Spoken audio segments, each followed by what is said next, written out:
राधा रमण हरि बोल, जय जय राधा रमण हरि बोल, जय जय राधा रमण हरि बोल, जय जय राधा रमण हरि बोल, जय जय राधा रमण हरि बोल, जय जय राधा रमण हरि बोल, जय जय राधा रमण हरि बोल, जय जय राधा रमण। नख में है जादू टोना को, नख में सर जादू टोना को, अखियन काजल मृग छोना को, अखियन काजल मृग छोना को, अखियन काजल मृग छोना को। दो रस के दो रस के दो रस के भरे हैं हरि बोल, जय राधा रमण हरि बोल, जय राधा रमण हरि बोल, जय जय राधा रमण हरि बोल। जय जय राधा रमण हरि बोल, जय जय राधा रमण हरि बोल, राधा रमण हरि बोल, जय जय राधा रमण हरि बोल, जय जय राधा रमण हरि बोल, जय जय राधा रमण हरि बोल, जय जय राधा रमण हरि बोल, जय जय राधा रमण हरि बोल। नट नागर की सोर नवल रसिया, नव नागर की सोर नवल रसिया, प्यारो ब्रज को गाना मन बसिया, ब्रज के कांदा मन बसिया, प्यारो ब्रज को गाना मन बसिया। हरि कालिंदी हरि कालिंदी हरि कालिंदी फूल लो, जय जय राधा रमण हरि बोल, राधे जय राधा कालिंदी फूल लो, जय जय राधा रमण हरि बोल। जय जय राधा रमण, जय जय राधा रमण, जय जय राधा रमण हरि बोल, जय जय राधा रमण, जय जय राधा रमण, जय जय राधा रमण हरि बोल, जय जय राधा रमण, जय जय राधा रमण, जय जय राधा रमण हरि बोल, जय जय राधा रमण, जय जय राधा रमण, जय जय राधा रमण हरि बोल, जय जय राधा राधा रमण हरि बोल, जय जय राधा रमण हरि बोल, रमण हरि बोल, जय जय राधा रमण हरि बोल। अंगड़ाई हिले मृद मुस्कर वे, अंगड़ाई हिले मृद मुस्कर वे, कजरी सी तिरछी चितवन में, कजरी चितवन पे, कजरी सी तिरछी चितवन में, शुभदास शुभदास बिका है मन मोर, जय जय राधा रमण हरि बोल, जय जय राधा रमण हरि बोल, जय जय राधा रमण हरि बोल।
श्री हनुमान जी महाराज की जय जय श्री राधे, जय जय श्री राधे, जय जय श्री राधे।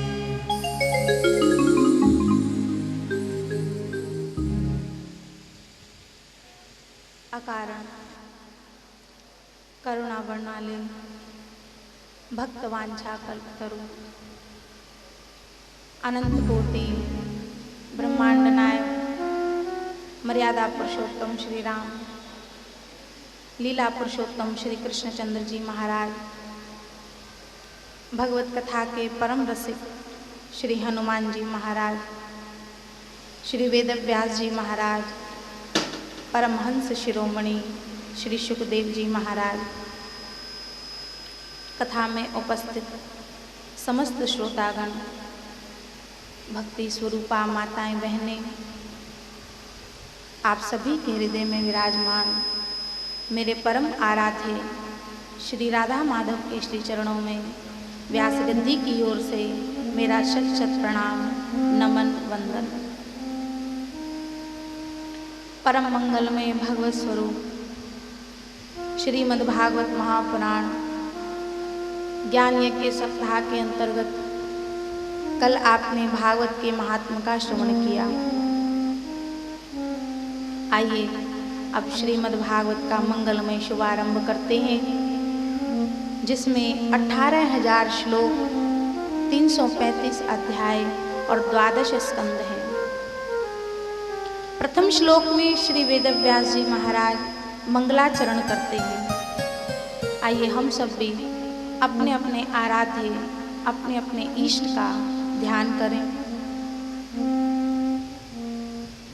जन्माद्यस्य यतोऽन्वयादितरतश्च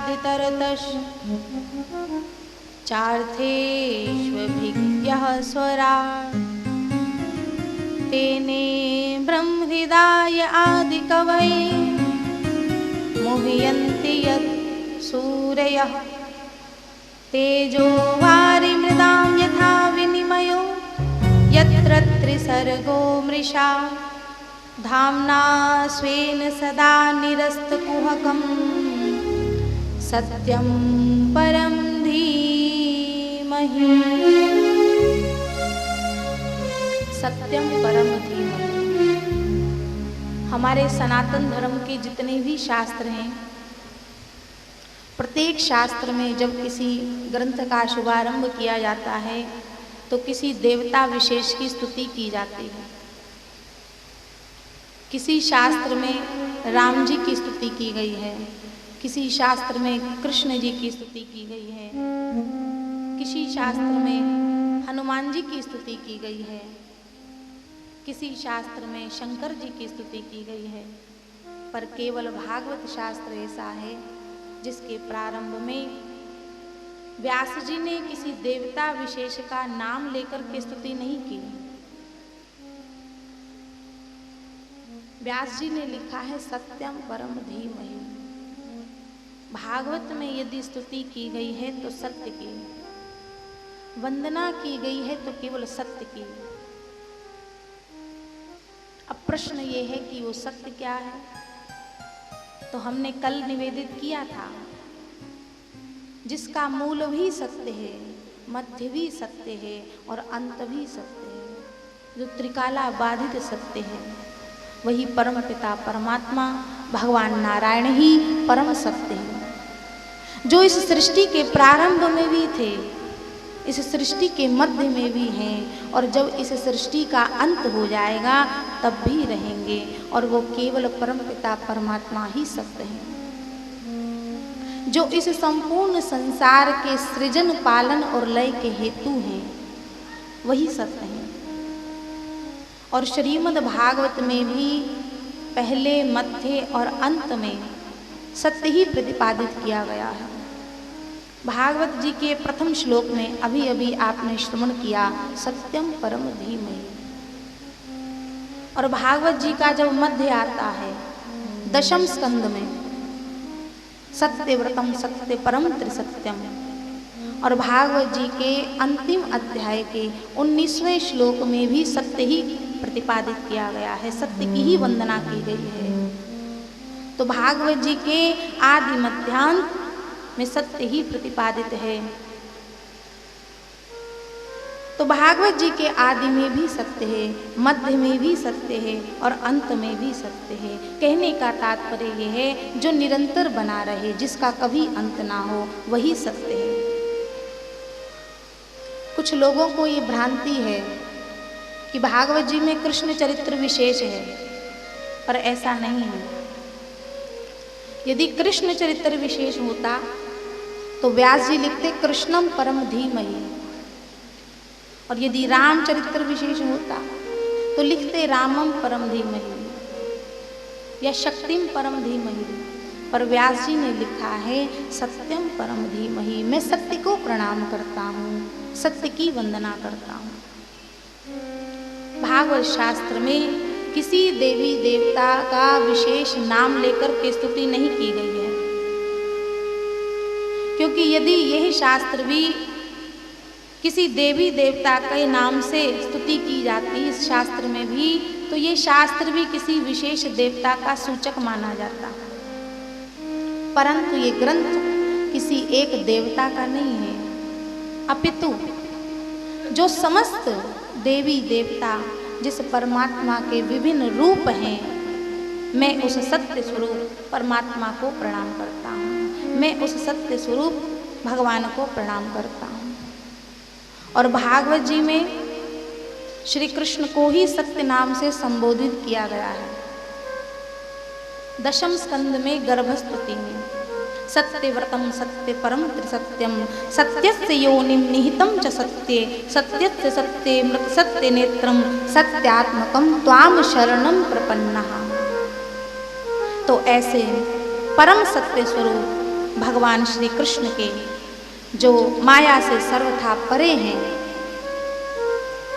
उन सब का ध्यान करते हुए हम सब उनके चरणों में बारंबार प्रणाम करते हैं, ध्यान करते हैं। बोलो जय श्री कृष्ण। दूसरे श्लोक में व्यास जी ने लिखा है, धर्मः प्रोज्झित कैतवोत्र परमो निर्मत्सराणां सतां वेद्यं वास्तवमत्र वस्तु शिवदं तापत्रयोन्मूलनम्। श्रीमद्भागवते महामुनिकृते किंवा परैरीश्वरः सद्योरित्यवरुध्यतेऽत्र कृतिभिः शुश्रूषुभिस्तत्क्षणा। श्रीमद् भागवत के अंतर्गत परम धर्म का निरूपण किया गया है। जीव का परम धर्म क्या है, और भगवत प्राप्ति ही जीव का परम धर्म है। यही भागवत का प्रतिपाद्य विषय है। शुद्ध अंतःकरण वाले जो सद्पुरुष हैं, उनके जानने योग्य उस परम पिता परमात्मा का भागवत जी में निरूपण किया गया है, जो जीव के तीनों प्रकार के दैहिक दैविक भौतिक ताप को नष्ट करने वाले हैं, जीव का परम कल्याण करने वाले हैं। जिस समय जीव भागवत सुनने का मन में संकल्प करता है ना, अभी भागवत श्रवण की नहीं है, केवल मन में इच्छा जागृत हुई कि हम भी भागवत सुनना चाहते हैं, तो भगवान तत्क्षण उसी क्षण जीव के हृदय में आकर के विराजमान हो जाते हैं। और तीसरे श्लोक में तो व्यास जी ने बड़ी सुंदर बात कही है। कहते हैं, निगम कल्पतरोर गलितम फलम शुक मुखादमृत द्रव संयुतम पिबत भागवतम रसमालयम मुहुरहो रसिका भुवि भावुकः। निगम वेदों का ही नाम है। निगम वेद रूपी कल्प वृक्ष का पका हुआ फल है श्रीमद् भागवत। गलितम, पकने के बाद ही फल नीचे गिरता है। स्वयं तोड़ने वाला फल कच्चा हो सकता है, पर अपने आप जो सहज टिपक करके गिरा हो, तो निश्चित रूप से वह फल पका होता है। किसी ने व्यास जी से पूछा, महाराज यदि ये भागवत रूपी फल बहुत पका हुआ है, परिपक्व फल है, तो वेदों की इतनी उच्च शाखा से गिरा है, तब तो फूट गया होगा, पिलपिला हो गया होगा। पर श्रीधर स्वामी पाद कहते हैं कि नहीं नहीं, ये फूटा हुआ फल नहीं है, ये तो शिष्य प्रशिष्य, शाखा प्रति शाखा इस धरातल पर आया है। दंभ से यदि नीचे गिरा होता तो फूट भी जाता, पर ये तो डाली प्रति डाली आया है, शाखा प्रति शाखा आया है। सबसे पहले भगवान श्रीमन नारायण प्रभु ने ये भागवत रूपी बीज ब्रह्मा जी को दिया। तो भगवान नारायण की दिव्य शाखा से ये फल टपका, तो ब्रह्मा रूपी शाखा पर आकर के अटका। फिर ब्रह्मा रूपी शाखा से ये फल टपका, तो नारद रूपी शाखा पर आकर के अटका। फिर नारद की शाखा से ये फल टपका, तो व्यास रूपी शाखा पर आकर के अटका। तो व्यास रूपी शाखा से वे फल टपका, तो शुक शाखा पर आकर के अटका। और शुक शाखा से जब ये फल टपका, तब परीक्षित के माध्यम से शौनक आदि अनेक ऋषियों को यह फल इस धरातल पर प्राप्त हो गया। तो धीरे धीरे शाखाओं के सहयोग से ये धरातल पर आया है, इसलिए टूटा फूटा नहीं है, यथावत जो का त्यों यह फल इस धरातल पर उपलब्ध हो गया है। बोलो जय श्री कृष्ण।